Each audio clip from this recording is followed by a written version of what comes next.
Back, New York Fashion Week wraps up tonight. Here to break down the biggest trends and the takeaways, fashion and lifestyle expert Dawn Del Russo. Dawn, great to see you. Great to be here. So before I get into the questions here, because I got a lot of questions, I hope you don't mind.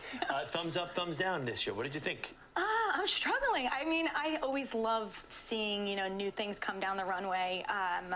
This season is a little different. Yeah. I feel like they're still doing the typical, spring florals and things like that. I wish we saw something a little different, but overall, it's been good. So for the people who aren't really familiar with Fashion Week, it is about getting the spring and next summer lines out there already so people can kind of get them on their, in their eyesight, on their maps as what they want to purchase. Is that kind of the protocol? Exactly. So for buyers, it's the main reason why, for them to have be ahead of the season, to know what will be coming out, what they need to buy, what they need to purchase. Although it's really shifted over the years because, way back when, that was the real reason. Yeah. Now everything is fast fashion. They see it on the runway, they want it now. So there's been, a little struggle with that. Designers are trying to work through that, so we'll just see what happens. Does that bother designers when people call and say, I want that, I need it tomorrow, I've got an award show or this and that? Yes, I think that's the biggest stress that designers have, because everybody wants it now. They don't want to wait 6 months from now to see it. So you and I mentioned this, how Fashion Week, 12 years ago, Yes. I'm kind of dating myself a little bit, everything used to be just kind of located in one kind of area. You didn't have to go all over. A lot of unique locations this year, right? So many. Prabal Gurung, he showed at Roosevelt Island. Tory Burch was at the American Museum of Natural History.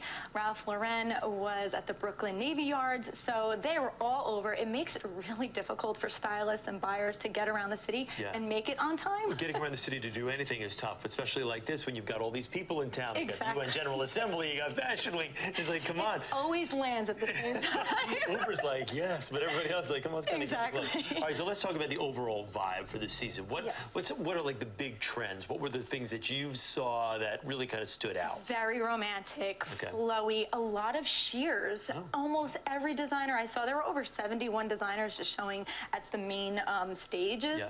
And a lot of sheers, a lot of flowy dresses, some more minimalism too. I saw a lot of tailored suits, oversized blazers, things like that. That's been around in the last couple of years. Yeah, it's so funny. Even like I sort of mentioned the florals, it's a joke, a running joke about florals for spring.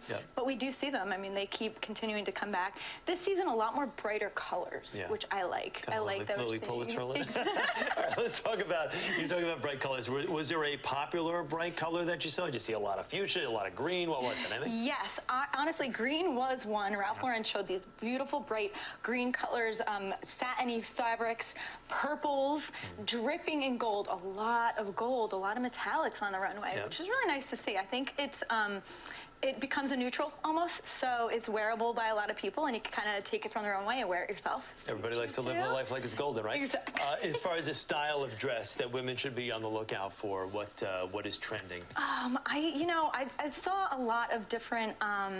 I would say like the minimalist, the suits, the things like that.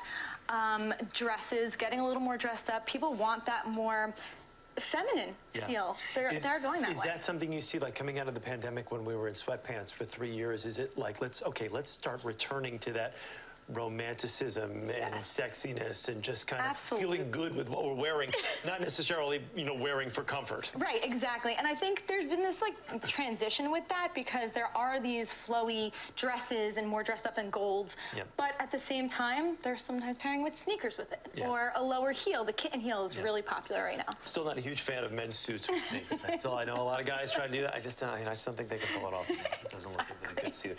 Real quickly, sequins, yes or no? Sequins is a yes. Blues, chartreuses, look for those colors if you're going to do it, for sure. I love it. Okay.